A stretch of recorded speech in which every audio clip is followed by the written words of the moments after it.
El tema que la mecánica de la mesa será presentarle una síntesis curricular del conferencista principal, posteriormente de la doctora.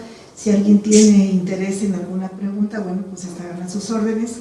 Procuraré intervenir lo menos posible porque luego me gusta tomar las conferencias, y esta es muy interesante, que es la conferencia La perspectiva de género en el desarrollo de la actividad pericial médico-legal, ¿sí?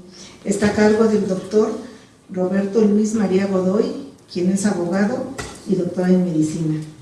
Es médico especialista en psiquiatría y medicina legal, decano del Cuerpo Médico Forense de la Corte Suprema de Justicia en los periodos 2010-2013 y 2013-2016. Representante argentino en la Red Iberoamericana de Institutos de Medicina Legal, que funciona en la esfera del Comité Internacional de la Cruz Roja, con sede en Ginebra. Es docente de la Universidad de Buenos Aires, de la Universidad de El Salvador, UCA y USAU. Es consultor de la Academia Nacional de Ciencias, es autor de numerosos trabajos de la especialidad y de programas de capacitación y perfeccionamiento. Ha recibido importantes premios como José Ingenieros de la Academia Nacional de Ciencias, así como el Premio Nerio Rojas de la Asociación Argentina de Psiquiatría y de la Asociación Internacional de Psiquiatras. Sea usted, doctor, muy bienvenido, y entonces le cedemos el uso de la palabra, por favor.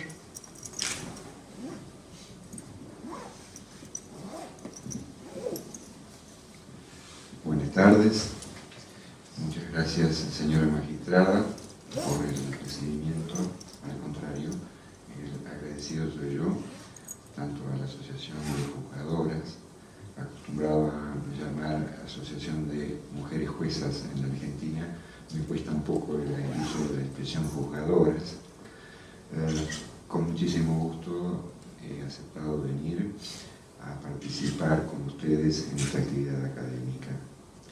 ¿Por qué? Porque por varias razones. No solo por el interés académico, que siempre es bueno, el intercambio entre profesionales dedicados a algún área del conocimiento, en el caso nuestro la actividad pericial, sino además por la particular hospitalidad tan generosa que tienen en México cuando nos invitan para hacer alguna otra actividad. Es la segunda vez consecutiva que lo disfruto, de manera que estoy con muchísimo gusto aquí. En cuanto a las y los asistentes, somos pocos, esto es casi el auditorio de una clase universitaria. Les invito a que se acerquen quizás los que están más alejados y logramos un diálogo más inmediato, más cercano. Me avisan si se oye o no se oye lo que digo, porque soy de tono de voz bajo, entonces a veces no se escucha muy bien.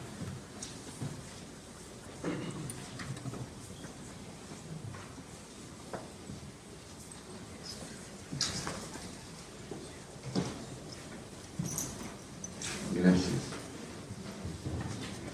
Bien. Yo voy a referirme a una cuestión novedosa en nuestro ámbito, en el ámbito de la República Argentina, bastante poco tratada en la literatura médico-legal, al menos en la que habitualmente usamos nosotros, y que es la incorporación de la perspectiva de género en un ámbito de la actividad médica, que es el ámbito pericial. ¿Por qué lo hice? ¿Por qué se me ocurrió pensar o reflexionar un poco más esta cuestión? Fundamentalmente por nuestra función. Si bien creo que la medicina legal excede el tradicional ámbito objetivo de ser puente entre un ámbito de la ciencia, la medicina, y otro, el derecho, y que esa auxiliariedad en alguna medida y en muchas cuestiones se transforma en un auxilio esencial, al menos así está legalmente impuesto en la República Argentina, donde el juez no puede pronunciarse o decidir sin tener una opinión de facultativos. Entonces lo auxiliar deja de perder ese tono auxiliar y pasa a transformarse en un auxilio necesario. Creo que básicamente no somos nosotros los mismos efectores periciales quienes hemos o hayamos dedicado un suficiente tiempo de reflexión al modo, a la importancia que tiene la perspectiva de género y al modo de bajarla prácticamente en la actividad cotidiana. Este fue el objetivo a través del cual se me ocurrió hacer una reflexión escrita. Yo no soy muy amigo de hacer presentaciones en PowerPoint, me parecen, creo que la suficiente atención, mientras no sea aburrido yo, la suficiente atención basta como para que esté refrescándole con una imagen lo mismo que estoy diciendo. Creo que tiene sentido cuando hay otro tipo de imágenes o gráficos o fotos, en fin, otro tipo de material para mostrar, pero para hacer sinopsis de lo que estoy diciendo y plasmarlas en un PowerPoint, creo que no, así que no vayan a ver un PowerPoint de lo que voy a decir. Si en algo no soy claro, no se entiende lo que voy exponiendo, ruego sí que me interrumpan y establezcamos un diálogo. Como introducción al tema, lo que podemos decir básicamente es una idea. Si vemos la evolución de la ciencia médica desde el siglo XIX en adelante, efectivamente se produjo, a diferencia del resto de la historia médica, un proceso de desarrollo y de diversificación de conocimientos extraordinario, y a partir del cual efectivamente hubo mucho crecimiento tecnológico y que determinó una consecuencia que fue un indudable beneficio en orden a la vida humana, particularmente en el aspecto físico y psíquico, entendidos como aspectos académicamente atomizados de la existencia.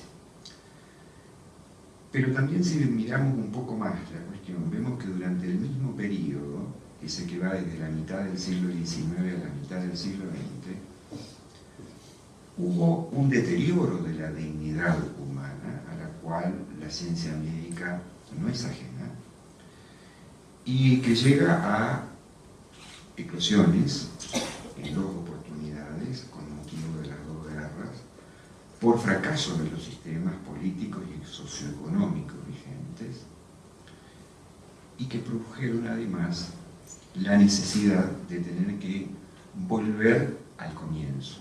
En alguna medida, la Declaración Universal de Derechos Humanos es un volver a la esencia, es un volver a ver a la persona en su dignidad, en el elemento vertebral de esa existencia que es su dignidad. En esto tampoco la ciencia médica es ajena. Sin embargo, en los últimos 30 años, que es cuando se incorpora la teoría de género, no ha sido suficientemente receptada por la medicina. Desde el año 48, en que se modifica el concepto de salud, el concepto de enfermedad, etc., ha sido una lucha muy ardua para incorporar lo que paralelamente estaba surgiendo en un ámbito sociológico respecto de la perspectiva de género. Entonces la primera pregunta quizás es ¿por qué la ciencia médica, tan ávida de receptar cambios en pos de estos beneficios que hablábamos recién, no lo ha hecho con la perspectiva de género? Y en este sentido creemos que en general las denominadas ciencias de la salud, tal vez en particular la medicina, no ha producido, no ha acompañado este cambio por hallarse en una función instrumental del saber médico al servicio de un paradigma de organización social, que es el paradigma patriarcal, y por la medicalización de estereotipos derivados, esto es, una pseudoconstrucción científica de modos de ser y estar de las personas, en masculino y en femenino respectivamente, con características relacionales entre uno y otro grupo, también medicalizadas o pasadas por las reglas del razonamiento médico, inclusive el de una desigual atribución y ejercicio del poder, configurando anormalidades o patologías en torno a comportamientos distintos de los establecidos como esperables. ¿Cómo hace esto? El conocimiento del nivel biológico de la vida humana, adquirido por la ciencia médica a través de la experiencia, se sistematizó tratando de construir leyes a las que se denominaron leyes naturales, y sin ninguna otra fundamentación se trasladaron y se aplicaron como criterios válidos para explicar la estructura psíquica y la conducta de las personas, entendidas como un simple resultado operativo de una estructura biológica. Y por otro lado, también a la dimensión social de la persona, estáticamente considerada como un conjunto con individualidades. Esta construcción sucesiva no se corresponde con la realidad. Por el contrario, por ejemplo, todos los seres humanos tenemos exactamente la misma estructura y operatoria biológica, sin embargo nuestra vida psíquica es absolutamente individual. De modo que mal podría establecerse esta ley natural y estas leyes de regulación propias de la vida biológica a aquella otra dimensión de la persona como lo es la psíquica, la comportamental. La conducta no solamente se planifica y se ejecuta en función del psiquismo, sino básicamente lo es en relación interdependiente con el entorno. Y este factor configurativo de la expresión social lo es respecto de las personas, en la relación interpersonal y respecto del medio, a través de los cuales se construye una cultura que es al mismo tiempo un resultado de la acción grupal y una condición para el desarrollo individual, en la medida en que el desarrollo individual se ajuste a la exigencia y lo esperable de la cultura, de lo conductual en términos de grupo, se tratará de algo más o menos adaptado, más o menos desviado. Y la medicina ha sido un factor decisivo en esto de establecer un criterio de lo adecuado e inadecuado. La teoría y la perspectiva de género son directas derivaciones de derechos humanos y aún se encuentran en etapas de incorporación al paradigma médico, entendiendo el paradigma como un modelo en el sentido de Kuhn, un diseño de planificación de una realidad a estudiar que debe ser sometido a prueba. Y lo mismo acontece en otras ciencias de la salud. Tanto una como otra, la teoría y perspectiva de género son conducentes para elaborar cambios, para elaborar transformación esencial. Esto es la sustitución del objetivo de la vida humana por el de la salud de la persona y de la superación del reduccionismo biopsicológico por la integralidad de la existencia y de los estereotipos de desigualdad por una paridad de diversidades. El objetivo último de la ciencia médica hoy no es ya el del año 1948, ni lo es tampoco el que primitivamente se ha tenido. El proceso de adaptación, de elaboración y cambio está preponderantemente limitado por el reconocimiento de las consecuencias dañosas del poder abusivo que radica en la desigualdad relación intergénero, sobre todo físicas y psíquicas, y de esto sí la ciencia médica se ocupa, del maltrato, de la violencia física, de la violencia psíquica, sexual, laboral, la trata de personas, la calidad de la vida, etc. Pero no se desarrolla en el mismo impulso las acciones tendientes a modificar la formación de profesionales, que es importantísima, y a extender la aplicación de estos principios, de métodos y fines propios de la teoría y la perspectiva de género a todas las modalidades de la actividad profesional, a toda forma del ejercicio médico. Este es un desarrollo limitado a una de las modalidades, que es el de la actividad pericial,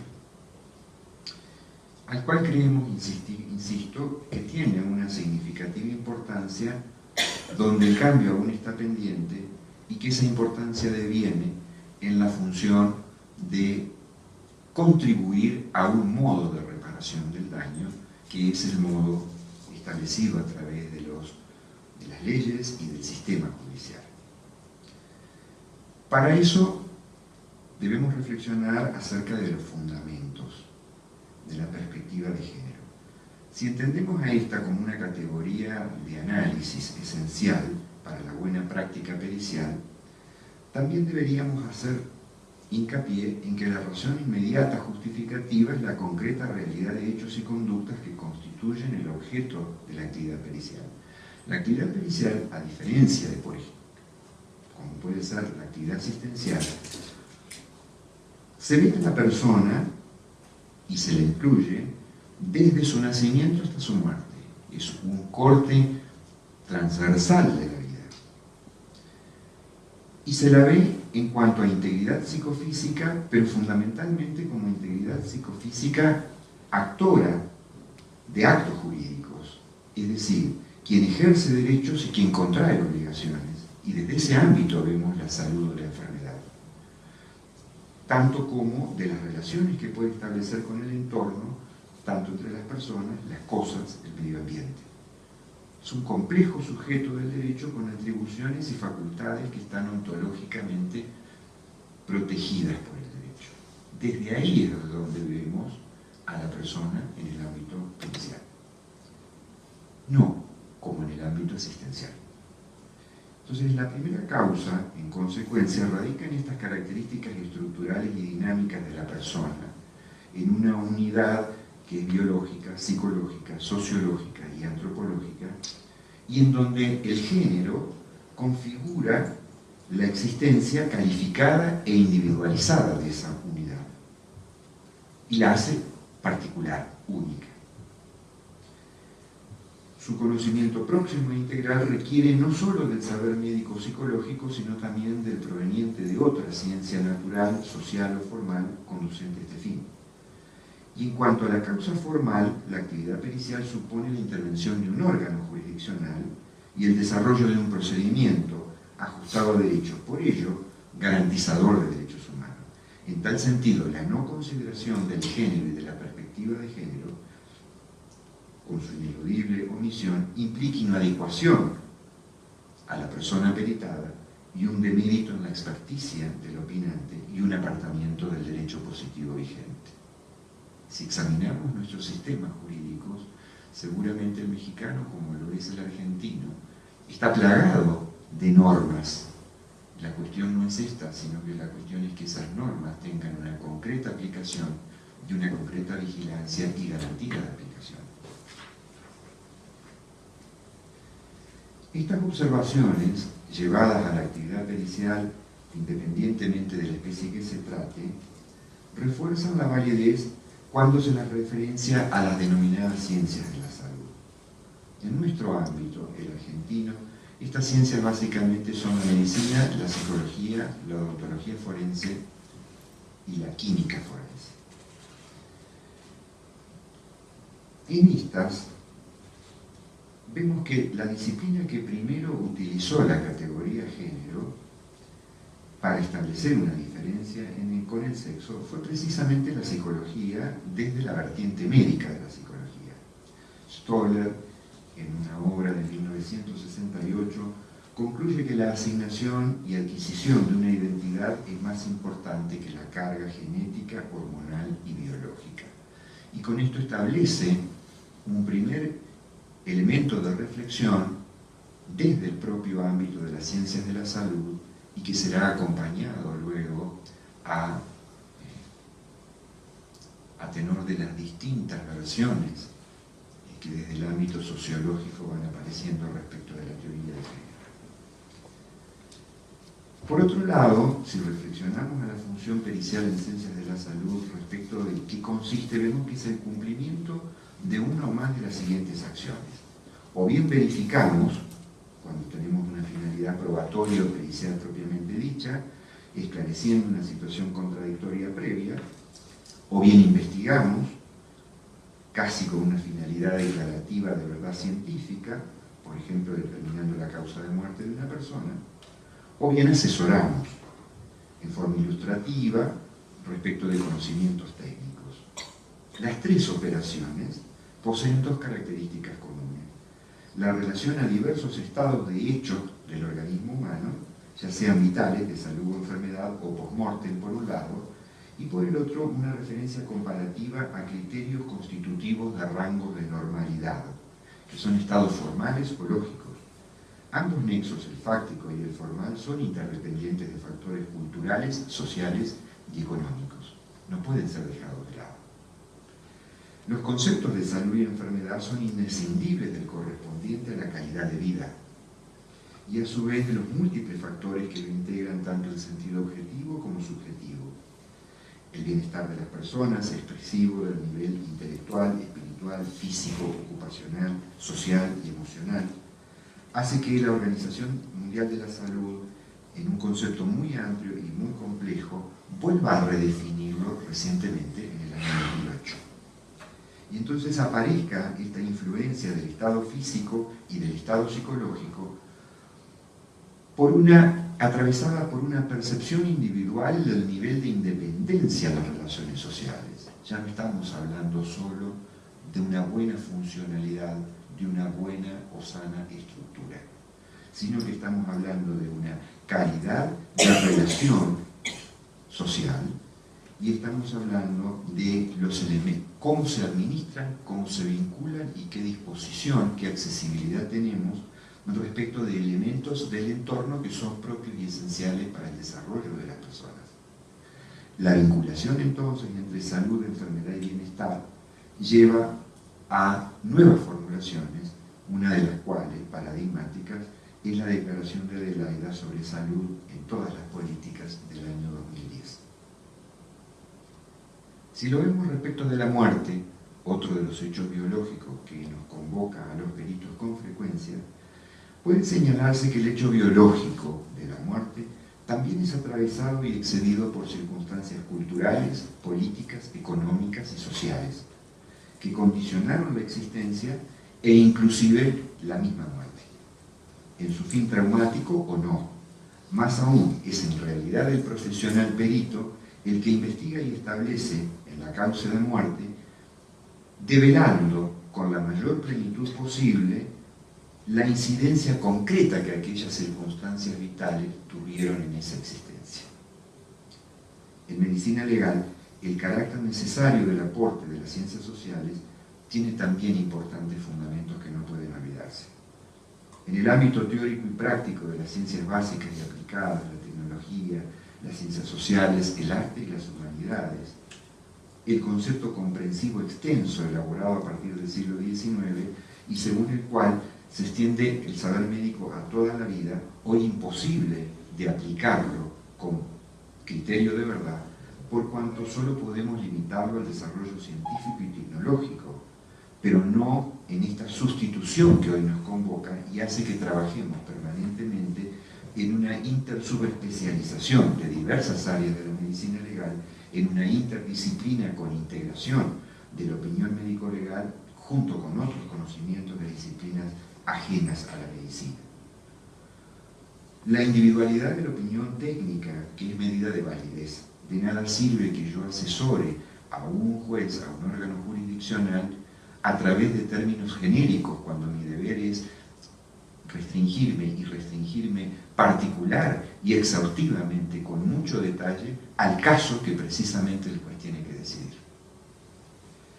La individualidad respecto de la persona, este famoso mecanismo metodológico médico por el cual las leyes que establecía como naturales de la vida eran simplemente aplicables de un modo casi mecánico a todo tipo de existencia, olvidándose que el hombre, la mujer, la persona humana es un individuo y que es un individuo único. Más allá del sexo, el entorno le atribuye y asume por él mismo determinadas cualidades, le va a exigir y le va a dar. Y le va a dar así una forma a su propia existencia, y una existencia que puede llegar a entrar en conflicto cuando el rol atribuido y el rol asumido no coinciden, y particularmente cuando su propia existencia se ha apartado más o menos de este ser varón o ser mujer culturalmente exigido, y esto conlleva algún tipo de planteamiento o de dificultad para el grupo social. Un fundamento de síntesis dado por la presencia en el contenido discursivo pericial entre las ciencias de la salud y el derecho de los 4 elementos distintivos del género. Si vemos esto, en efecto, es una modalidad de diálogo teórico y práctico, inclusive del ejercicio del poder, en donde permanentemente en la actividad pericial hacemos intervenir símbolos y mitos culturalmente disponibles que evocan representaciones múltiples. Se aplican conceptos normativos que manifiestan las interpretaciones de los significados a otros símbolos, y estos símbolos referidos a doctrinas religiosas, educativas, científicas, legales y políticas que afirman categóricamente el significado de varón y de mujer, masculino y femenino, en expresión dinámica de instituciones y organizaciones sociales de género como el sistema de parentesco, la familia, el mercado de trabajo sesgado por los sexos, las instituciones educativas y la política. Y por último, contribuimos también desde el ámbito pericial a la construcción de una identidad de género mediante informes u opiniones técnicas, no siempre controvertidas, no siempre críticas, y más bien tendientes a tomarse tal cual están como un medio auxiliar para solucionar algún conflicto. En este orden hay conceptos básicos. Primero, la integración al razonamiento de las ciencias de la salud de un concepto de cultura. Esto es una cuestión antigua que ya desde hace unos 40 años se viene señalando la necesidad en la práctica profesional de que las personas presentan diversas experiencias individuales de salud y enfermedad. De allí el famoso aforismo, nada novedoso, hipocrático inclusive, no existen enfermedades, existen enfermos.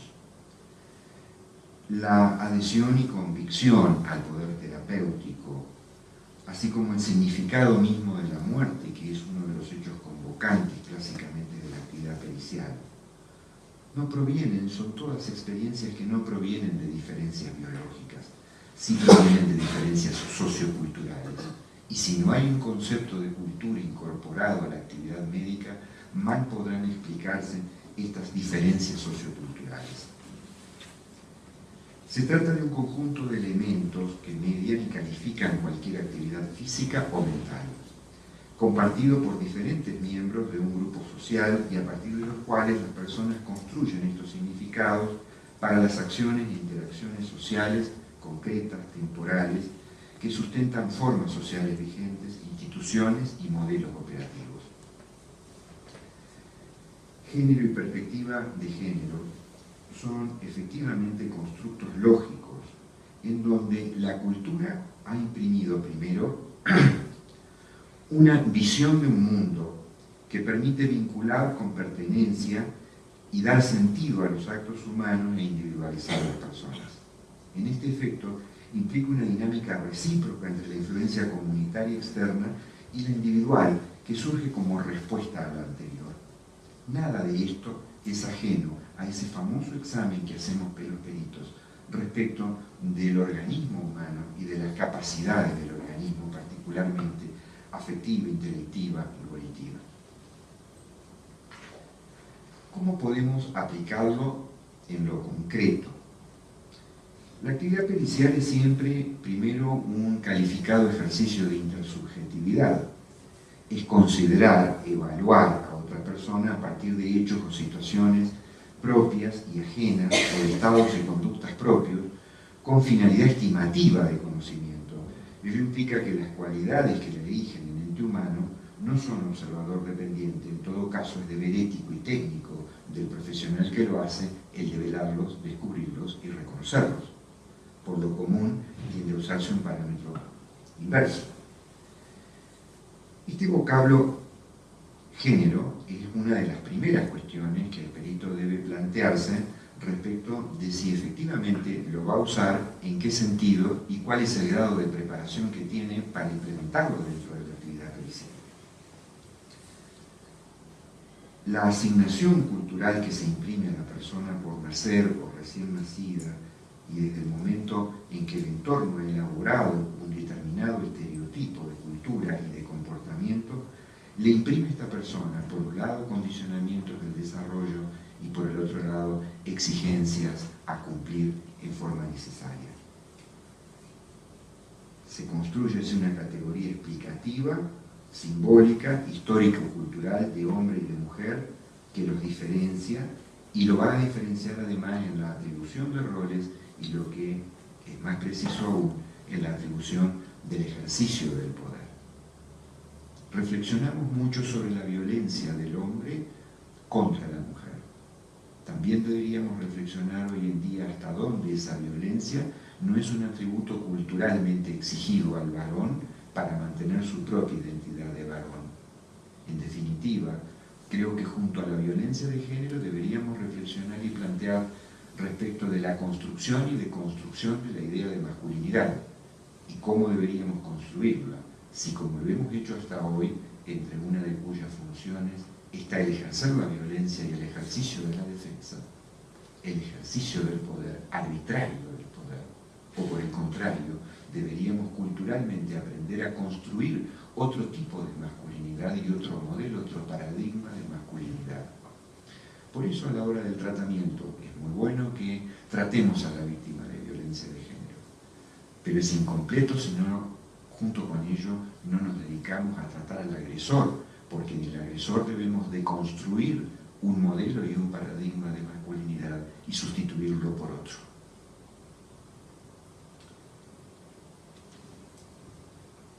Estas son las cuestiones que en definitiva el perito debe comenzar a reflexionar antes de decir si efectivamente adhiere a la teoría y a la perspectiva de género en su actividad práctica.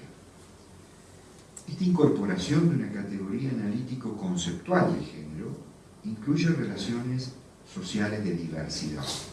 Se trata entonces de ideas, prescripciones, valoraciones sobre lo masculino y lo femenino, y en particular un sistema de permisiones y de prohibiciones, de atribución de poder y de identificación jerárquica, por un lado, y por el otro lado la representación o la perspectiva correspondiente.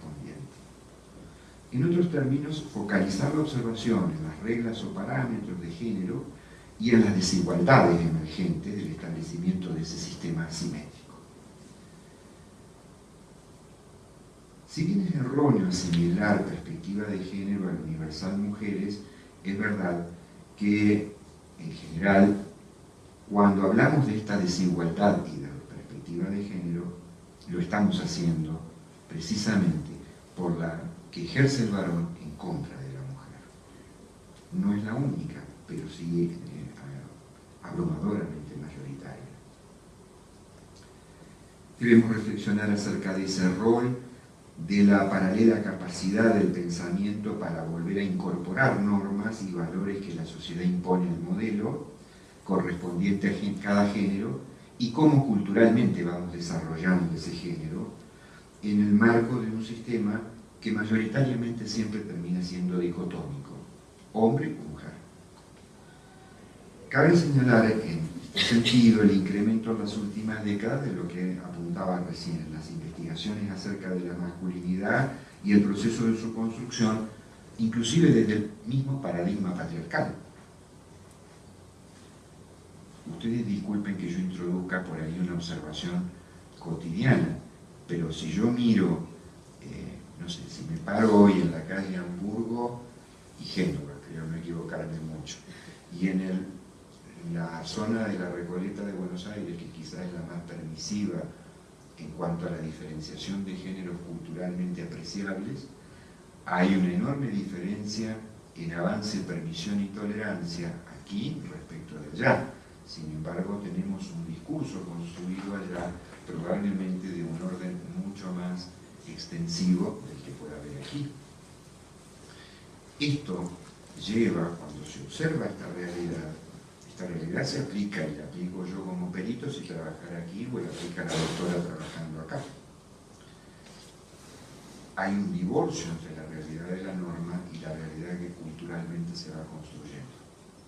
Esto es lo que en definitiva es aquello que el perito debe captar para asesorar al juez, porque quien le está dando la vis, la perspectiva de la ciencia integrada en interdisciplina y con todo este condicionamiento que hemos dado, en orden a hallar la solución más justa a un conflicto.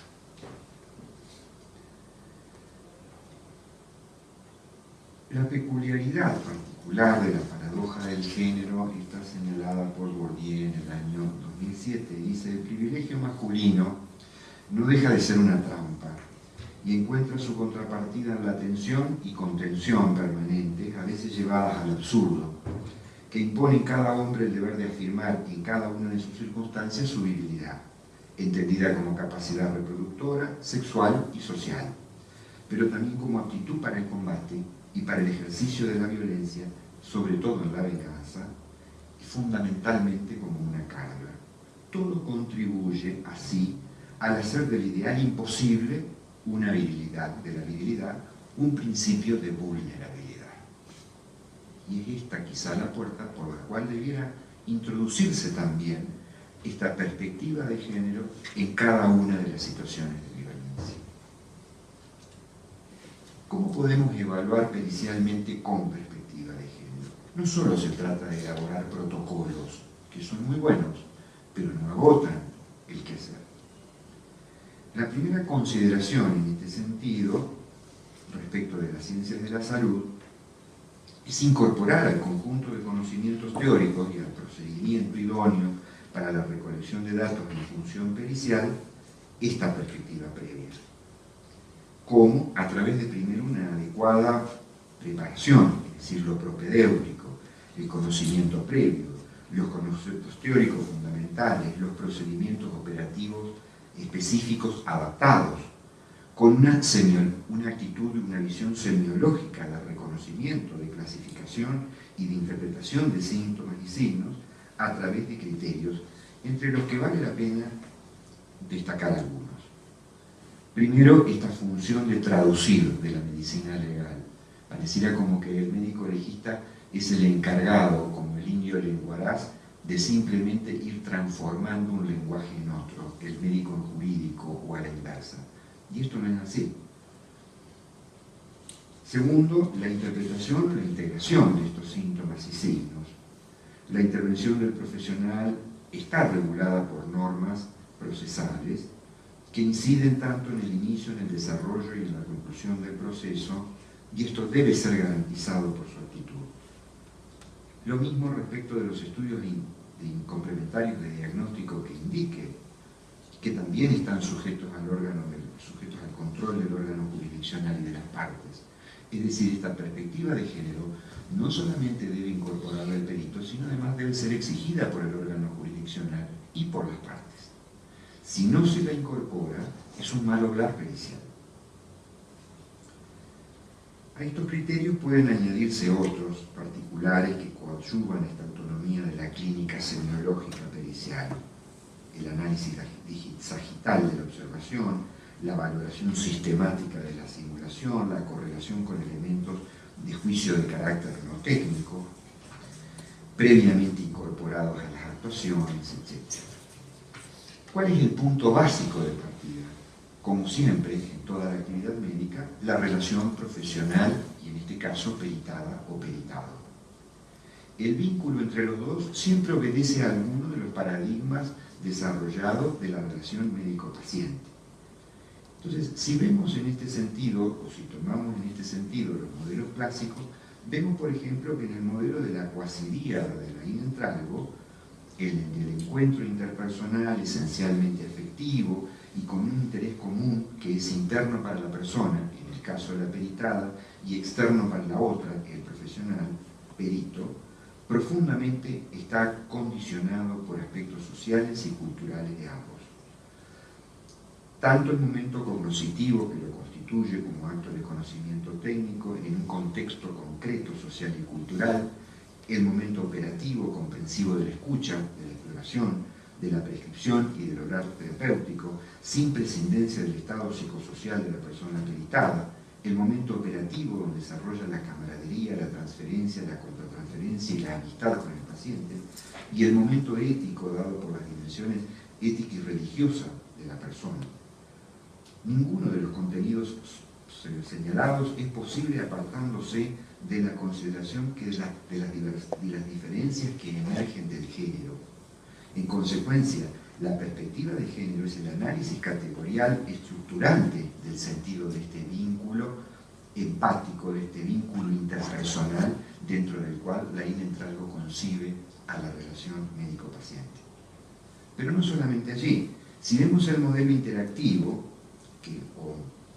creó la psicología social con las teorías de la comunicación, los presupuestos básicos de la persona, ¿cuáles son? Su inserción en el contexto comunitario y la comunicación como un vínculo dinámico, que es interdependiente del sujeto con el medio. Así, el profesional y la persona peritada establecen un proceso multidimensional, donde hay relaciones entre ambos, aspectos psicosociales que dependen de la característica del rol que se esté desempeñando y que determinan vínculos complementarios de simetría o paralelo o no. Las interacciones de acciones y afectos recíprocos que acontecen entre ellos e incluso la comunicación verbal y no verbal. Y el contexto representado por un ambiente que tiene lugar en profundidad y concretamente con una interacción y un entorno social directo. La perspectiva de género es en este sentido, en este modelo, el elemento esencial que permite calificar relaciones y acciones consideradas de igualdad o de desigualdad. Y así, si examinamos cualquiera otro de los modelos, como el de la interacción de Leary o el circunstancial de Hollander, un modelo que está focalizado en el tipo de enfermedad y en las condiciones, donde lo básico es mirar el estado de conciencia, la capacidad de autogobierno de las acciones, la conciencia de enfermedad o finalidad del vínculo con el profesional. Está evidente que si aplicamos estos conceptos, por ejemplo, a la víctima de violencia de género, indudablemente no podemos prescindir de ellos, y establecer ese modelo de análisis pericial dentro de este límite o de este modelo de circunstancias es riquísimo para el juez. En definitiva es lo que debemos decirle. ¿Por qué? Porque la perspectiva de género en este modelo posibilita el establecimiento de un vínculo y calificarlo el vínculo como simétrico e igual o al contrario. Sobre todo en las personas que padecen algún grado de victimización. ¿Por qué? Porque es evidente la limitación que tienen de la propia conciencia valorativa, de la necesidad de urgir resultados, de la repercusión del hecho social investigado, porque es muy alta, y de la reverberación que tiene todo esto en la formación y en la elaboración de esos paradigmas culturales de varón, de mujer y de relación entre el varón y la mujer, que posteriormente le vamos a exigir desde el niño al adulto. Lo mismo acontece en los modelos bioéticos. Otro aspecto importantísimo a la hora de aplicar perspectiva de género en la actividad pericial es la formación y la capacitación de los recursos humanos. Es muy importante que la actividad pericial se desarrolle con perspectiva de género, pero para esto es vital que se forme y capacite en forma continua al personal que la lleva a cabo, profesionales y auxiliares, e incide de modo directo en la eficacia y efectividad de la intervención técnica. Esta perspectiva de género requiere una acción transversal con fundamento en normas internacionales e internas y se extiende a todas las actividades de la comunidad. De modo que no solamente debemos capacitar al médico, al psicólogo, a la psicóloga, a la bioquímica, al odontólogo, sino además hacerlo partícipe dentro del contexto social con otros efectores encargados de que efectivamente la perspectiva de género sea cumplida. No podemos encomendar la evaluación o el asesoramiento sobre, por ejemplo, violencia de género a un profesional que probablemente o bien provenga de un medio cultural donde la desigualdad y el ejercicio abusivo del poder sea norma exigida para su adecuación comportamental, o por el contrario, haya él mismo sido víctima de algún trato de desigualdad por género. La circunstancia señalada determina dos consecuencias relevantes. Por un lado, la minoría de profesionales que deben emprender su formación y capacitación con áreas específicas, para lo cual además el espectro de posibilidades académicas en general no es amplio. Tiene que hacerlo con una iniciativa personal y en posgrado. En el ámbito del grado universitario, la perspectiva de género no está incorporada a ninguna de las áreas y mucho menos como un objeto de estudio específico, sino que recién aparece a nivel del posgrado y el panorama tampoco es muy diferente. La teoría y la perspectiva de género no están implementadas en los cursos de especialización, o bien en áreas tales como la correspondiente a psicología y medicina está fragmentada e incluido como alguno de los motivos de las consecuencias que determina en el acoso laboral, en el acoso sexual, en la violencia doméstica. El objetivo fundamental, entonces, es lograr agentes sanitarios que incorporen la perspectiva de género al razonamiento técnico. Y en esto es importante aquello que pensaba Alfonso Ardillón en el siglo XIX. Solo podemos ver y mirar efectivamente lo que antes hemos tenido en mente ver y mirar. De lo contrario, mal podemos reconocerlo. El conocimiento orienta a la conducta profesional y la ausencia de conocimiento, en ausencia de conocimiento, hasta lo más objetivo puede pasar desapercibido. En el ámbito pericial, la formación y capacitación profesional específica de género adquiere un valor agregado respecto de la práctica asistencial. En efecto, la adecuada idoneidad personal y técnica se incorpora a un proceso de reconocimiento y garantía de derechos de mujeres, adolescentes y niñas por parte del Estado. Con frecuencia, el objeto de dicho proceso es la reparación integral del daño sufrido y de la demanda de intervención profesional tiene una calidad de experticia respecto del resto de sus pares. Finalmente, el riesgo de revictimización es mayor por una mayor formalidad de las circunstancias que rodean a la relación profesional persona peritada. En consecuencia, la incorporación de la perspectiva de género también tiene unas características especiales. El aspecto particular de esta aptitud es la no pertenencia a medios culturales donde predominen estereotipos ideológicos de trato desigual según el género, y tampoco a aquellos que se encuentran en un proceso de debate y transformación de pautas socioculturales. En el primer caso, la labor profesional no podrá realizarse eficazmente. En el segundo puede quedar efectivamente condicionada a esa dinámica de cambio y no ser clara, y no tener efectivamente una línea transversal y transparente de aplicación de la perspectiva. Fundamentalmente porque se trata de superar barreras culturales en cada comunidad, como las tendencias sexistas, las creencias, las costumbres y las actitudes. Sin embargo, entendemos que en la metodología de evaluación podemos diferenciar principios generales. Estos principios generales, por ejemplo, estarían dados en orden a la entrevista.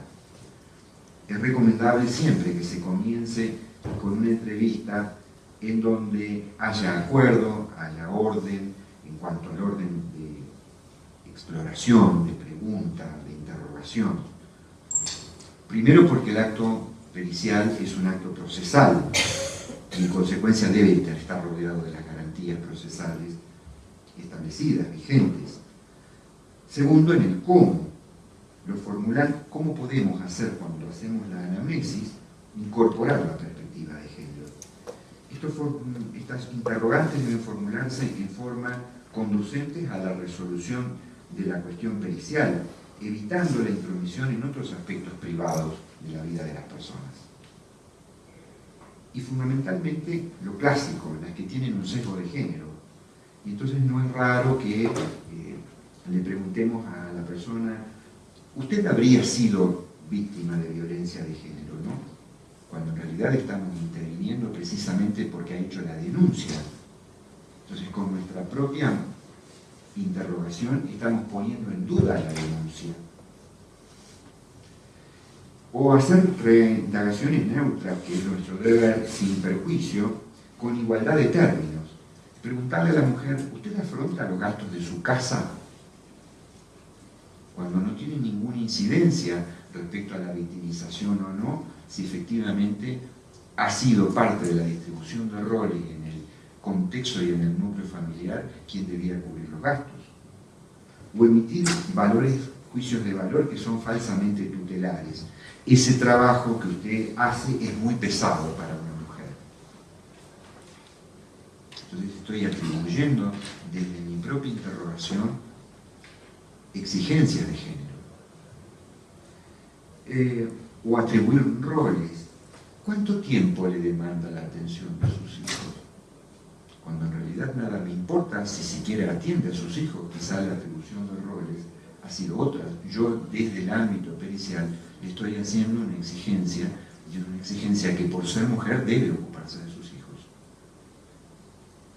Desconocer la desigualdad de oportunidades que tiene el desarrollo personal en función del género, y decirle a la mujer, si le pagaban menos que a un compañero varón, ¿por qué no buscó otro empleo?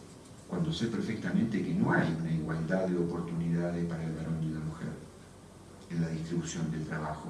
¿Y por qué? Porque precisamente la distribución del trabajo ha sido un instrumento de estructuración de estereotipos de trabajo de mujer y de varón.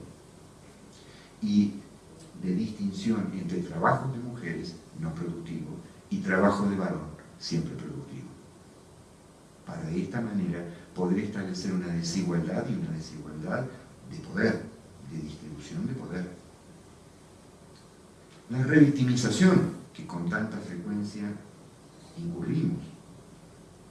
A fin de neutralizar este riesgo, desde el inicio de la entrevista y durante el transcurso de la evaluación pericial, debe tenerse en cuenta que son recursos eficaces evitar relatos repetitivos. 2, 3, 4, 5 veces le hacemos repetir a la mujer víctima de abuso sexual, por ejemplo, qué le pasó.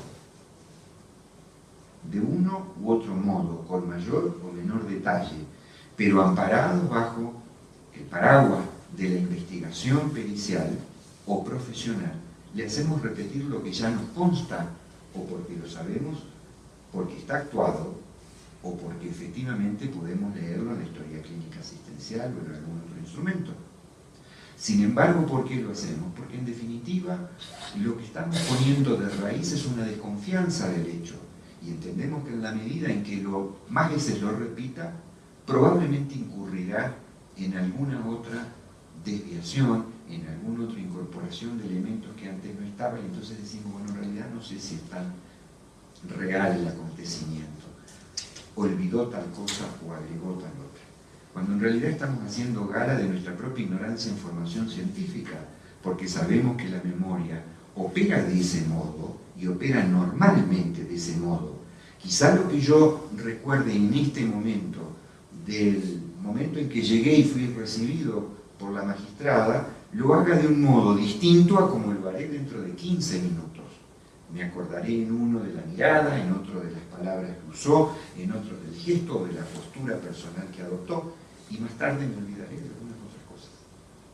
Entonces, cuando buscamos en un testimonio para decir descalificatoriamente que no es veraz, lo que estamos poniendo prístinamente es haciendo gala de nuestra propia ignorancia en cuanto a profesionales respecto del funcionamiento de la memoria humana, por ejemplo. Esto es revictimizar. Y en el ámbito pericial lo hacemos sistemáticamente. Entonces, revisamos las actuaciones y vemos la declaración y qué fue lo que dijo la primera vez, la segunda, los testigos, y reinterrogamos en función de lo que ni siquiera pasa por nuestra función, porque es el juez quien deberá valorar el testimonio en cuanto a prueba y decir, bueno, sirve, no sirve. No es el perito. El perito lo que tiene que valerse son de medios y de instrumentos y de metodología pericial para abordar y dar su opinión. Impedir la reiteración de exámenes físicos o de estudios complementarios que están previamente realizados de modo correcto y suficiente. Por ejemplo, si tenemos el examen ginecológico de una víctima de violencia sexual en el ámbito asistencial, ¿para qué repetirlo en el ámbito pericial? O sobreabundancia de registro de datos. Por ejemplo, ¿para qué se contribuir a que se determinen las características de personalidad para decir si la denuncia es o no real? Si en realidad lo que el sistema judicial debe ser es ir e investigar el hecho, y como consecuencia surgirá la realidad o falsedad de la ocurrencia, pero no es a través del examen pericial el medio adecuado para hacerlo. Otro aspecto, por ejemplo, es la evaluación física de las personas. Pueden distinguirse dos supuestos básicos.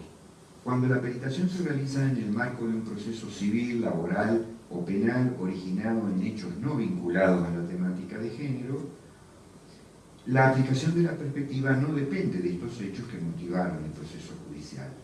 El hombre y la mujer en razón de género expresan sus estados de salud y enfermedad de modo diverso y por la misma causa se espera que adopten distintas actitudes ante el dolor físico, el sufrimiento, la resiliencia, la capacidad de decidir.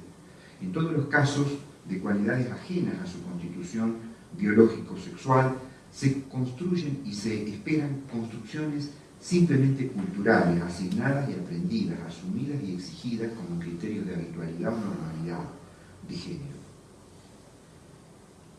El hombre que padece dolor sin queja es más hombre, pero en la misma situación la mujer es menos mujer. El hombre que elabora el sufrimiento en silencio es fuerte, pero en la misma situación la mujer es dura. El hombre reacio a cumplir un tratamiento es rebelde, pero en la misma situación la mujer es irresponsable. Y así sucesivamente. Médicas y médicos y demás operadores de la salud con frecuencia, más allá de este discurso técnicamente correcto que adoptamos en función del condicionamiento cultural, debemos tener una actitud valorativa profesional distinta y desigual, según el género de la persona peritada y frente a iguales cuadros, por ejemplo, el abuso de sustancias o de alcohol, la disfunción sexual, cefaleas, síndromes facticios, la egodistonía de rasgos corporales. No vemos igual el alcoholismo del varón que el de la mujer. No entendemos por igual la disfunción sexual del varón que de la mujer. Si la mujer tiene una disfunción sexual, es común hacia su género. Si el varón sufre una disfunción sexual, pobre hombre, deconstruye su masculinidad.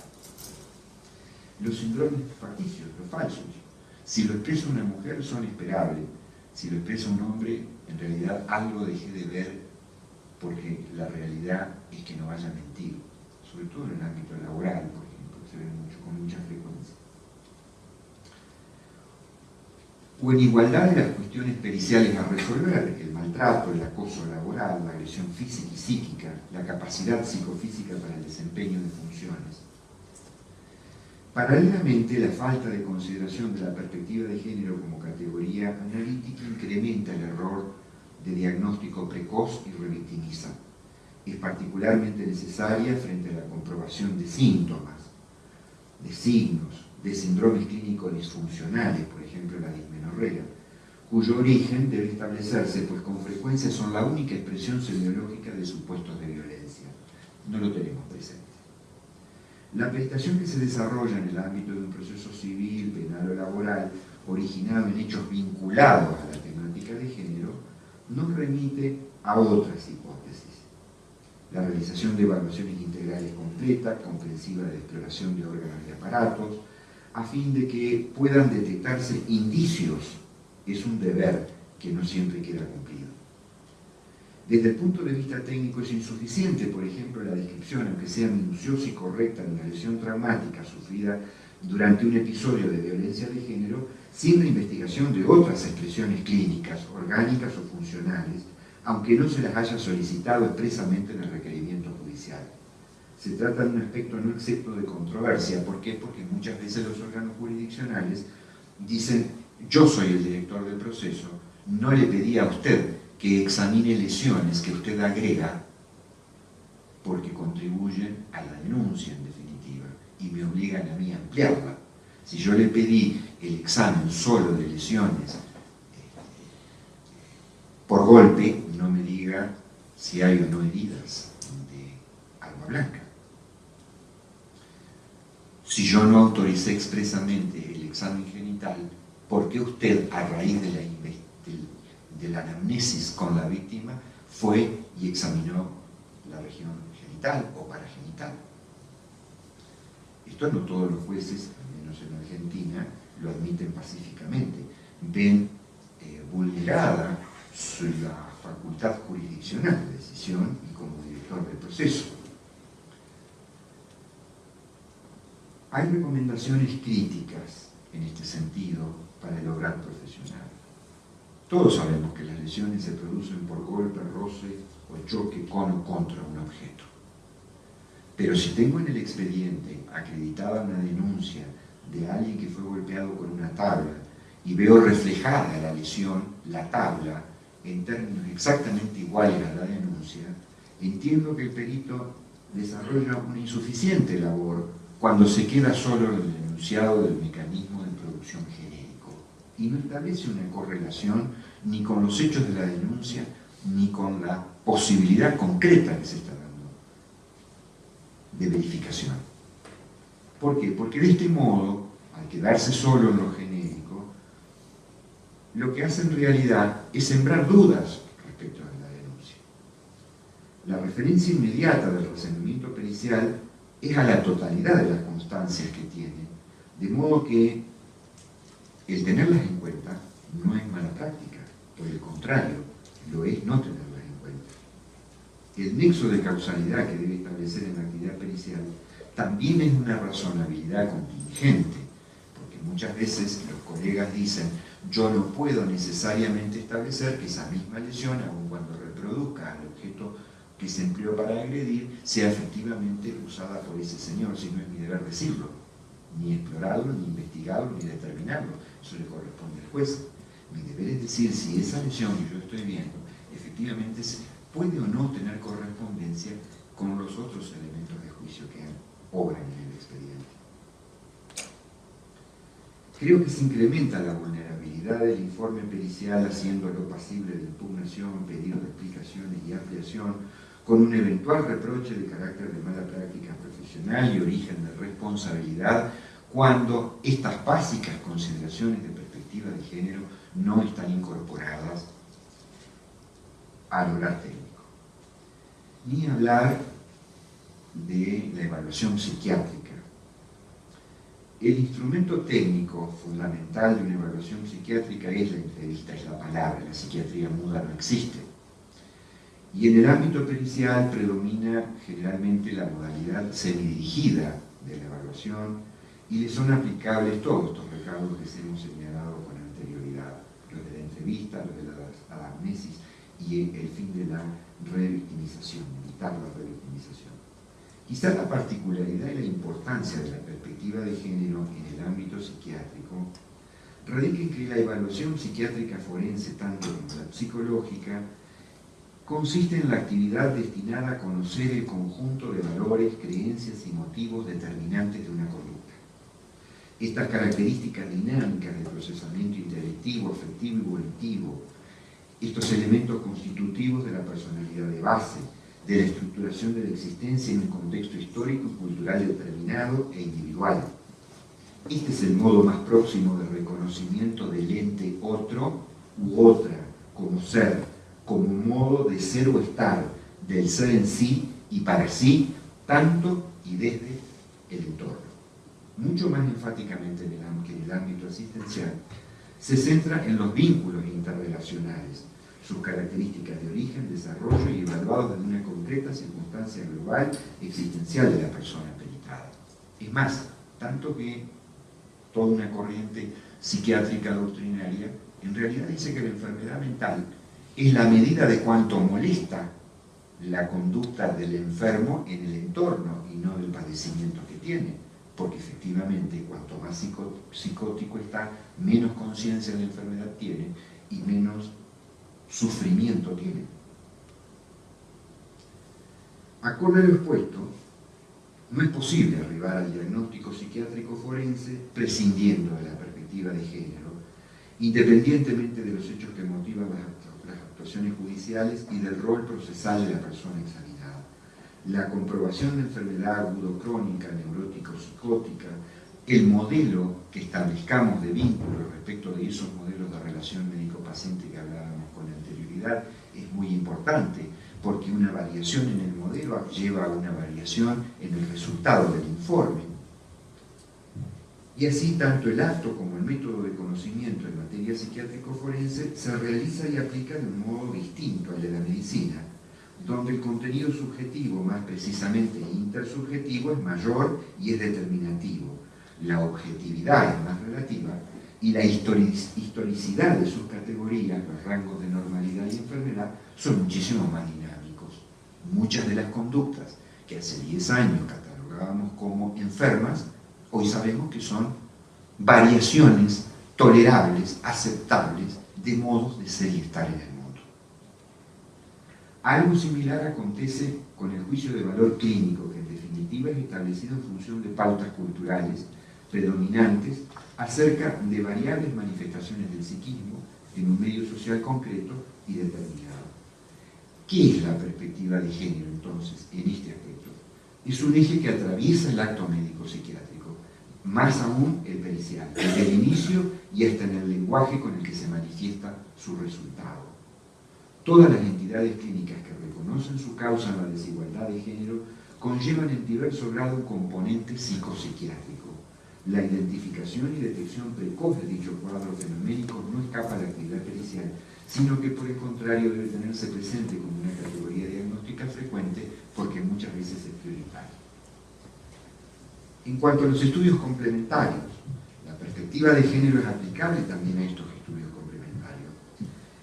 ¿Cómo es posible mediante la integración al desarrollo de la actividad pericial con perspectiva de género y considerada como una unidad de servicio, que es además de modo individual y en cuanto a unidad de práctica técnica? La toma de una imagen radiológica, por ejemplo, de muestras sanguíneas para realizar determinaciones bioquímicas o genética, o la realización de una interconsulta de especialidad, son actos que profesionalmente relativamente son autónomos y están diferidos respecto de la evaluación pericial. Sin embargo, no están exentos de aplicación de una perspectiva de género.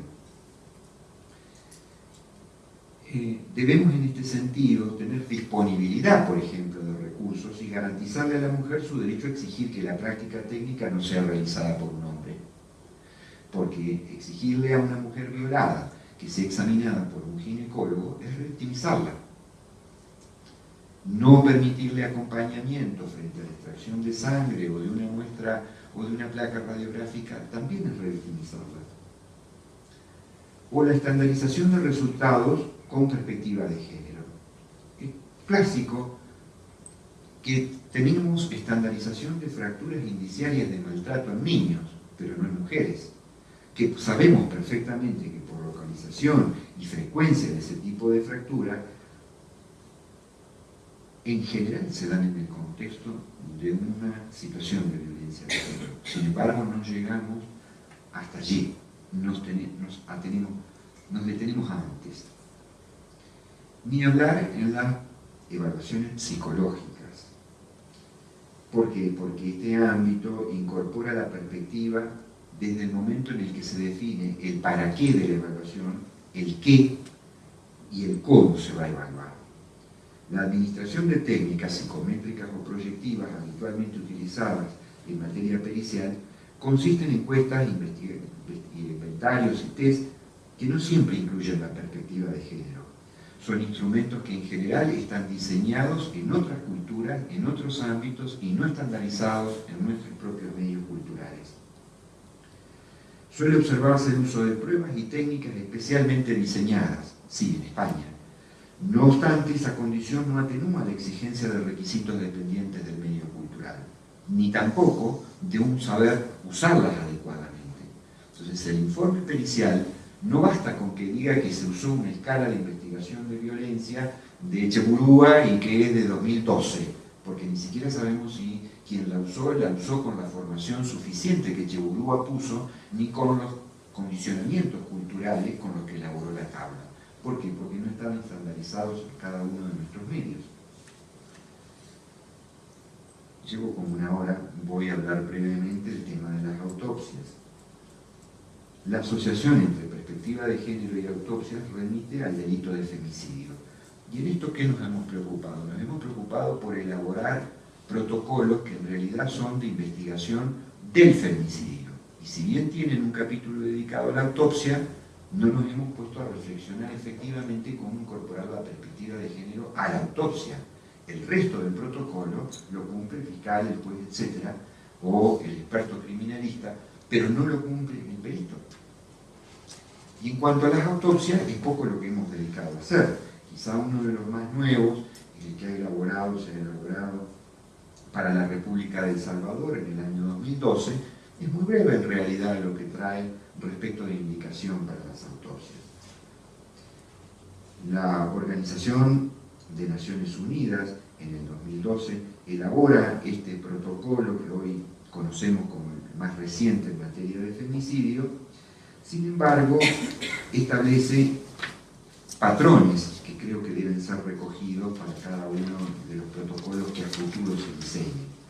El previo conocimiento por parte de, por ejemplo, el previo conocimiento por parte del personal médico forense, del reconocimiento de la situación, del reconocimiento del cadáver en el lugar del hecho, la búsqueda de indicios, la búsqueda de signos clínicos de enfermedad de transmisión sexual y embarazo, las indicaciones para tomas de muestras, conservación de cadena, de custodia, etc. La perspectiva de género está actualmente ausente en tanto criterio analítico para la realización de autopsias. Puede ser aplicada, no obstante, con eficacia. Esto, en nuestro medio, en el medio de la República Argentina, es nulo, no se usa absolutamente nunca. Y en esto hay necesidad de advertirle al personal pericial que la actual eventual tipificación de la muerte como femicidio es una situación que amerita un procedimiento metodológico de desarrollo de la autopsia distinto al de otras situaciones de violencia, que podrá requerir de la colaboración de otros efectores de investigación, efectivamente, pero que la autopsia no esté exenta, no cabe la menor duda. Cabría entonces modificar el procedimiento e incorporar la obligatoriedad de advertirle al personal pericial la actual o eventual tipificación de la muerte como femicidio y remitir junto con el cuerpo o con los restos humanos las constancias referidas a la investigación judicial y policial de los hechos, en particular las de orden criminalístico que nos envían. La imposición del deber de informar el hallazgo de lesiones e indicios múltiples, concordantes y de frecuente observación en caso de femicidio, según una correlación médico-legal con antecedentes mencionados en el punto anterior.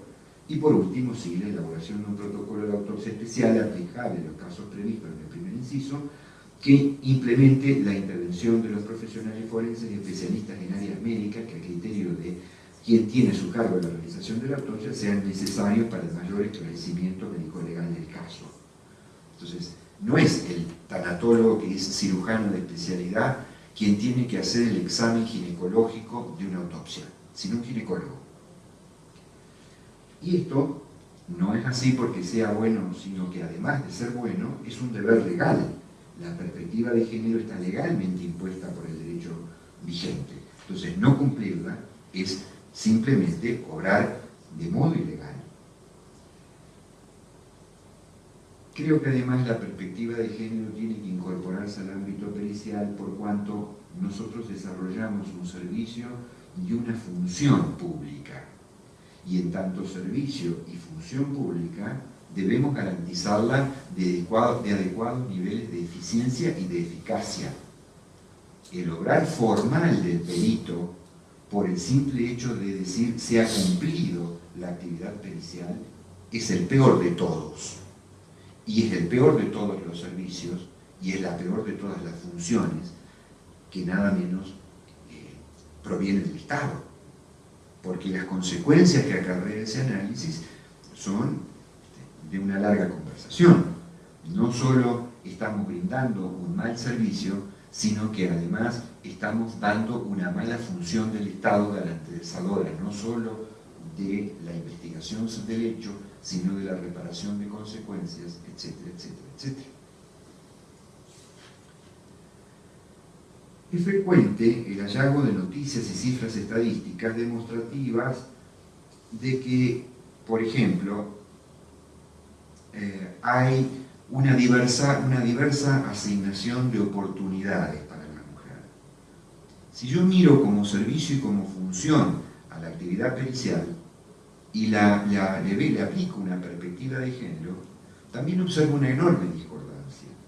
Observo que en nuestro ámbito, en las universidades, domina la mayoría de mujeres en la etapa de capacitación e inclusive en el área del trabajo. Pero llamativamente no son las mujeres las que ocupan mayoritariamente los puestos de decisión ni las de mayor remuneración en el ámbito laboral, sí a la que se le aplica a trabajos que requieren una mayor concentración, una mayor cantidad de tiempo, pero no de decisión. Esto también es perspectiva de género, y es también perspectiva de género que debería pensarse desde lo pericial. Si bien hay áreas en las que el predominio femenino es histórico, como por ejemplo en el estudio de la psicología, no vemos que llamativamente haya un paralelo en las pirámides de género. Estos parámetros ameritan una reflexión crítica porque no son correlativos de otros respecto de la presencia de la mujer en estos niveles jerárquicos organizacionales. En los ámbitos de la ciencia de la salud continúan vigentes estereotipos de actividad por género, en los cuales se tiende a pensar que la mujer dispone de poco tiempo para desarrollar y desarrollarse en el estudio y la práctica de la profesión. ¿Por qué? Porque prioritariamente debe dedicarse al trabajo no retribuido, es decir, al trabajo de su casa. Tiene menor aptitud y criterio para tomar decisiones, pero sí tiene mejores condiciones para el cumplimiento de labores que demandan mayor concentración y tiempo, tal como lo requiere el estudio. Entonces es muy bueno que vaya y estudie, pero no es bueno que decida. Y en las áreas con predominio femenino, históricamente, como les decía recién, la psicología, o como puede ser la medicina hoy, son aquellas en las que culturalmente se cuestiona el estatus científico de la mujer o ha experimentado una transformación en desmedro de su prestigio, de las condiciones de trabajo y de la remuneración. En el análisis de la función pericial no puede soslayarse la consideración de dos factores culturales cuya incidencia, si bien atemperada, continúa vigente. La jerarquización interdisciplinas, que es la hegemonía de la medicina respecto de las demás, algunas de las cuales calificamos de colaboración. Entonces el médico califica fácilmente de colaboración a la psicología porque la psicología es mayoritariamente ejercida por mujeres. O de la interactividad, la hegemonía del criterio médico en la resolución de cuestiones periciales que en rigor de verdad no dependen del saber médico. Respecto de la incorporación de la mujer, yo voy a dar los datos de donde vengo, que es el cuerpo médico forense, para que se advierta esta diferencia de género. Es un organismo que se organiza y crea, finalmente se organiza entre 1882 y 1896, que es cuando se establece formalmente, y coincide con el periodo donde egresan las primeras mujeres argentinas y latinoamericanas médicas. Sin embargo, recién en 1956 se incorporó una mujer por concurso, una destacadísima médica, la doctora Carolina Tobar García, estudiosa de niños, del desarrollo mental de niños, hoy en la actualidad el único establecimiento dedicado a la atención de la salud mental de niños lleva su nombre. Y en realidad es curiosísima la vida de Carolina Tobar García en el cuerpo médico forense mientras se desempeñó como médica. Solo se le asignaban determinadas causas, y no todas como el resto de los integrantes. Su propio médico muere de leucemia, su propio médico tratante fue orientada a ser elegido entre sus colegas. El médico que certifica su estado de salud mental previo a testar es un colega, y el médico que extiende su certificado de defunción también es un médico forense. Existía en ese momento en el cuerpo médico un sistema por el cual periódicamente se reunían todos los médicos forenses en debate, en asamblea, y le imponían al decano determinadas orientaciones de trabajo. Carolina no era invitada a participar porque las reuniones se hacían a las 11 de la noche. Entonces a las 23 horas comenzaban siempre las reuniones. Entonces se consideraba que era un horario impropio para Carolina. Pobre, vivió nada más que 6 años después de ser nombrada médica forense, y creo que no tuvo mucho tiempo de cambiar el sistema, de lo contrario lo hubiera hecho porque era una mujer de una enorme iniciativa, y así lo demostró en otros ámbitos. subsiste esta perspectiva de género incumplida. Fíjense ustedes que después del año 62, que cuando muere Carolina, recién en el 77 se incorpora otra mujer, también una. Pero, por ejemplo, desde la creación del cargo de perito químico en 1958 hasta el presente ninguna mujer lo ha ejercido. Sin embargo, el personal profesional de bioquímicos es el 80%, está compuesto en el 80% por mujeres. ¿Por qué? Porque la actividad química requiere precisión, tiempo, espera, detalle. A comienzos del año 90 se creó el cargo de perito odontólogo y psicólogo. Los únicos que solo han sido desempeñados por mujeres son los de psicólogos, porque hace al estereotipo de género que el psicólogo sea mujer. Y cuando vemos un psicólogo varón, en realidad tendemos a hacer prejuicio. Ninguna mujer hasta el presente, desde 1896, ha sido decana ni directora de la morgue judicial. El porcentaje de mujeres profesionales actualmente triplica al de varones, pero el 70% de los profesionales peritos son varones, el resto son mujeres. ¿Qué hay entonces en torno a esto?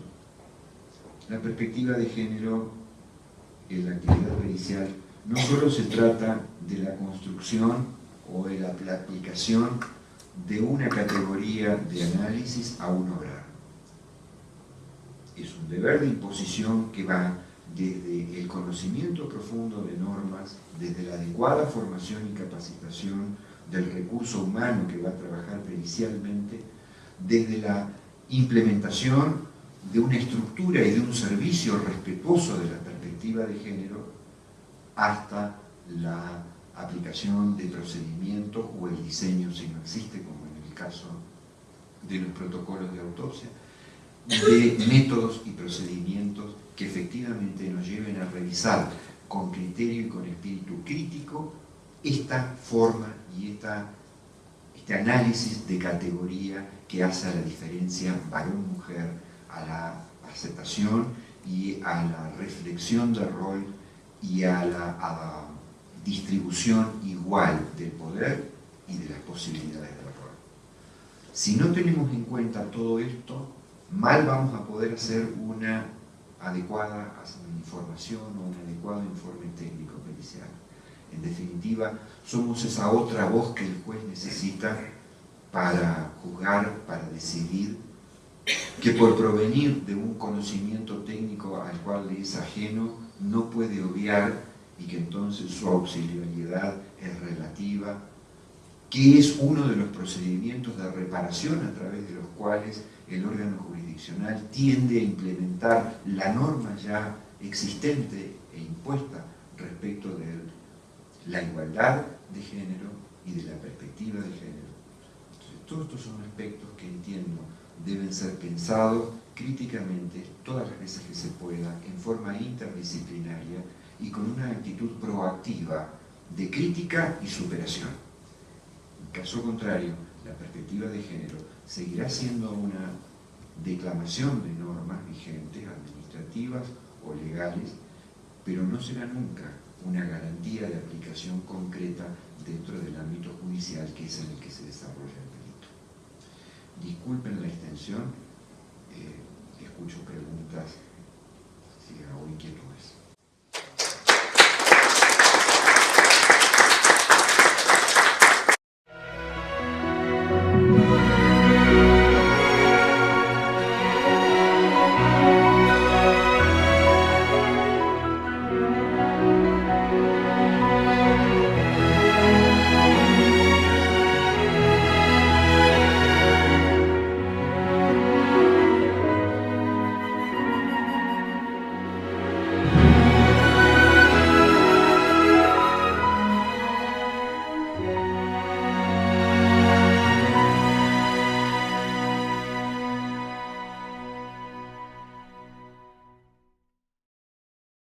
Y otro, el derecho. que esa auxiliariedad en alguna medida y en muchas cuestiones se transforma en un auxilio esencial, al menos así está legalmente impuesto en la República Argentina, donde el juez no puede pronunciarse o decidir sin tener una opinión de facultativos. Entonces lo auxiliar deja de perder ese tono auxiliar y pasa a transformarse en un auxilio necesario. Creo que básicamente no somos nosotros los mismos efectores periciales quienes hemos o hayamos dedicado un suficiente tiempo de reflexión al modo, a la importancia que tiene la perspectiva de género y al modo de bajarla prácticamente en la actividad cotidiana. Este fue el objetivo a través del cual se me ocurrió hacer una reflexión escrita. Yo no soy muy amigo de hacer presentaciones en PowerPoint, me parecen, creo que la suficiente atención, mientras no sea aburrido yo, la suficiente atención basta como para que esté refrescándoles con una imagen lo mismo que estoy diciendo. Creo que tiene sentido cuando hay otro tipo de imágenes o gráficos o fotos, en fin, otro tipo de material para mostrar, pero para hacer sinopsis de lo que estoy diciendo y plasmarlas en un PowerPoint, creo que no, así que no vayan a ver un PowerPoint de lo que voy a decir. Si en algo no soy claro, no se entiende lo que voy exponiendo, ruego sí que me interrumpan y establezcamos un diálogo. Como introducción al tema, lo que podemos decir básicamente es una idea. Si vemos la evolución de la ciencia médica desde el siglo XIX en adelante, efectivamente se produjo, a diferencia del resto de la historia médica, un proceso de desarrollo y de diversificación de conocimientos extraordinario, y a partir del cual efectivamente de cambio por hallarse en una función instrumental del saber médico al servicio de un paradigma de organización social, que es el paradigma patriarcal, y por la medicalización de estereotipos derivados, esto es, una pseudoconstrucción científica de modos de ser y estar de las personas, en masculino y en femenino respectivamente, con características relacionales entre uno y otro grupo, también medicalizadas o pasadas por las reglas del razonamiento médico, inclusive el de una desigual atribución y ejercicio del poder, configurando anormalidades o patologías en torno a comportamientos distintos de los establecidos como esperables.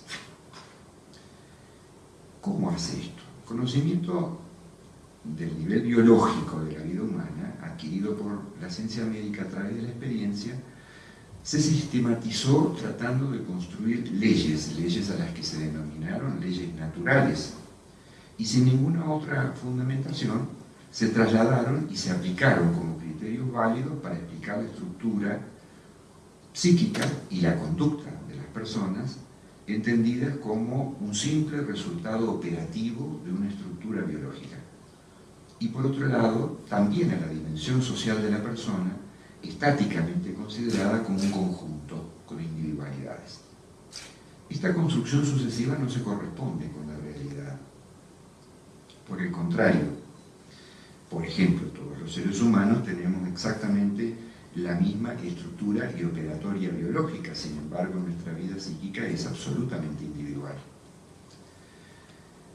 De modo que mal podría establecerse esta ley natural y estas leyes de regulación propias de la vida biológica a aquella otra dimensión de la persona como lo es la psíquica, la comportamental. La conducta no solamente se planifica y se ejecuta en función del psiquismo, sino básicamente lo es en relación interdependiente con el entorno. Y este factor configurativo de la expresión social, me cuesta un poco el uso de la expresión juzgadoras, con muchísimo gusto he aceptado venir a participar con ustedes en esta actividad académica. ¿Por qué? Porque, por varias razones. no solo por el interés académico, que siempre es bueno el intercambio entre profesionales dedicados a algún área de conocimiento, en el caso nuestro la actividad pericial, sino además por la particular hospitalidad tan generosa que tienen en México cuando nos invitan para hacer alguna otra actividad. Es la segunda vez consecutiva que lo disfruto, de manera que estoy con muchísimo gusto aquí. En cuanto a las y los asistentes, somos pocos, esto es casi el auditorio de una clase universitaria. Les invito a que se acerquen quizás los que están más alejados y logramos un diálogo más inmediato, más cercano.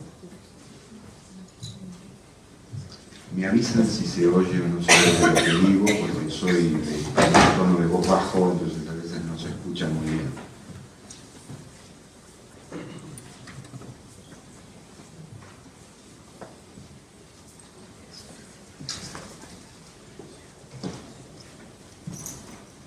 Gracias. Bien. Yo voy a referirme a una cuestión novedosa en nuestro ámbito, en el ámbito de la República Argentina, bastante poco tratada en la literatura médico-legal, al menos en la que habitualmente usamos nosotros, y que es la incorporación de la perspectiva de género en un ámbito de la actividad médica, que es el ámbito pericial. ¿Por qué lo hice? Porque se me ocurrió pensar o reflexionar un poco más esta cuestión. Fundamentalmente por nuestra función.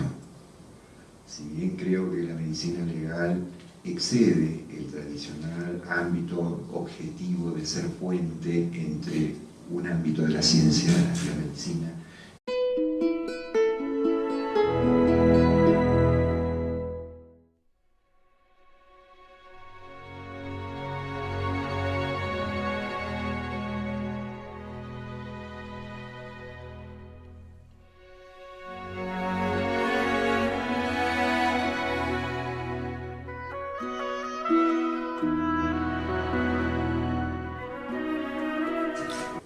El tema que la mecánica de la mesa será presentaré una síntesis curricular del conferencista principal, posteriormente de la doctora. Si alguien tiene interés en alguna pregunta, bueno, pues estarán a sus órdenes. Procuraré intervenir lo menos posible porque luego me gusta tomar las conferencias, y esta es muy interesante, que es la conferencia La perspectiva de género en el desarrollo de la actividad pericial médico-legal. ¿Sí? Está a cargo del doctor Roberto Luis María Godoy, quien es abogado y doctor en medicina. Es médico especialista en psiquiatría y medicina legal, decano del Cuerpo Médico Forense de la Corte Suprema de Justicia en los periodos 2010-2013 y 2013-2016. Representante argentino en la Red Iberoamericana de Institutos de Medicina Legal, quien funciona en la esfera del Comité Internacional de la Cruz Roja, con sede en Ginebra. Es docente de la Universidad de Buenos Aires, de la Universidad de El Salvador, UCA y USAU. Es consultor de la Academia Nacional de Ciencias, es autor de numerosos trabajos de la especialidad y de programas de capacitación y perfeccionamiento. Ha recibido importantes premios como José Ingenieros de la Academia Nacional de Ciencias, así como el Premio Nerio Rojas de la Asociación Argentina de Psiquiatría y de la Asociación Internacional de Psiquiatras. Sea usted, doctor, muy bienvenido, y entonces le cedemos el uso de la palabra, por favor.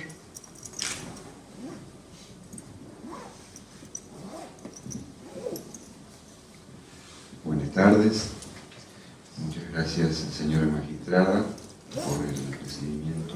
Al contrario, agradecido soy yo, tanto a la Asociación de Juzgadoras, acostumbrado a llamar Asociación de Mujeres Juezas en la Argentina. Hubo mucho crecimiento tecnológico y que determinó una consecuencia que fue un indudable beneficio en orden a la vida humana, particularmente en el aspecto físico y psíquico, entendidos como aspectos académicamente atomizados de la existencia. Pero también, si miramos un poco más la cuestión, vemos que durante el mismo periodo ese que va desde la mitad del siglo XIX a la mitad del siglo XX, hubo un deterioro de la dignidad humana, a la cual la ciencia médica no es ajena, y que llega a eclosiones en 2 oportunidades con motivo de las 2 guerras, por fracaso de los sistemas políticos y socioeconómicos vigentes, y que produjeron además la necesidad de tener que volver al comienzo. En alguna medida, la Declaración Universal de Derechos Humanos es un volver a la esencia, es un volver a ver a la persona en su dignidad, en el elemento vertebral de esa existencia que es su dignidad. En esto tampoco la ciencia médica es ajena. Sin embargo, en los últimos 30 años, que es cuando se incorpora la teoría de género, no ha sido suficientemente receptada por la medicina. Desde el año 48, en que se modifica el concepto de salud, el concepto de enfermedad, etc., ha sido una lucha muy ardua para incorporar lo que paralelamente estaba surgiendo en un ámbito sociológico respecto de la perspectiva de género. Entonces la primera pregunta quizá es ¿por qué la ciencia médica, tan ávida de receptar cambios en pos de estos beneficios que hablábamos recién, no lo ha hecho con la perspectiva de género? Y en este sentido creemos que en general las denominadas ciencias de la salud, tal vez en particular la medicina, no ha producido, no ha acompañado